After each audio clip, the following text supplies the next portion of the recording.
ازيكم؟ الفيديو ده هو اكتر حاجة انا ما حضرتلهاش في حياتي.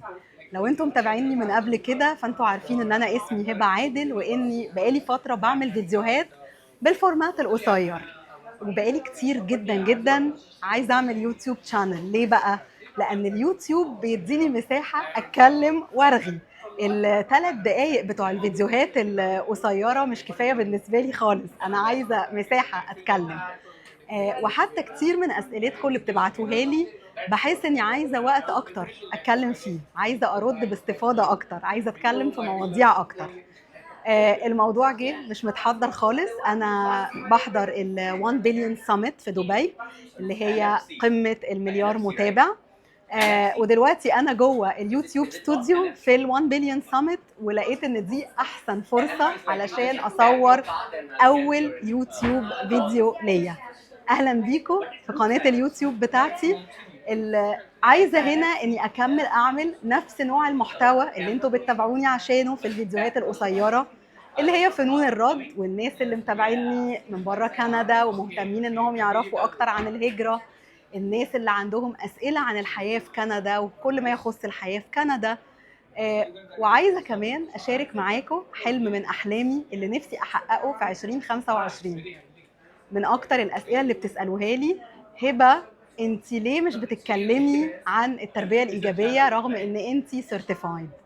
الحقيقه اني مش بتكلم في الموضوع ده لاكتر من سبب. واحد من الاسباب ان موضوع التربيه الايجابيه ده اللي بيفهم واللي ما بيفهمش بيفتي فيه، اللي فاهم واللي مش فاهم بيتكلم. وده خلى الموضوع ده سيء السمعه جدا، وبقت كل واحده مكسله تربي عيالها تقول انا بربي تربيه ايجابيه، والناس يشوفوا العيال يعني سلوكهم سيء جدا ويقولوا ما هم دول بتوع التربيه الايجابيه. عشان كده من احلامي اللي بحلم ان انا احققها في 2025 ان احنا نجيب كتاب التربيه الايجابيه ونقراه مع بعض.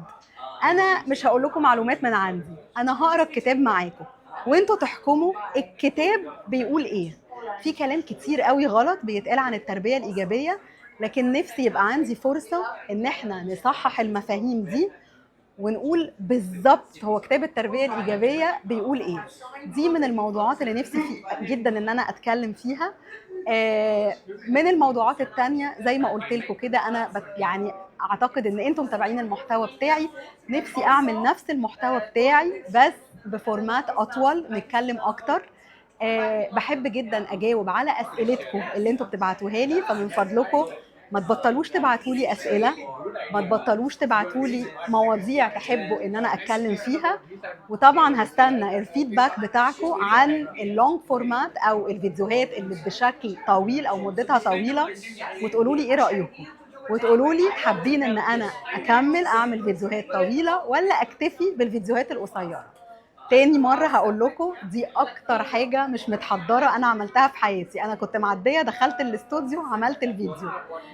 بس دايما بحس إنه حاجات كتير لما بنعملها من غير تحضير ومن غير اوفر ثينكينج يمكن بتطلع حلوة. أتمنى إن انتوا تتابعوني على اليوتيوب شانل بتاعتي، ومستنية رأيكم ومستنية الفيدباك بتاعكم. باي. How was it? Amazing podcast. Yeah. I understand nothing.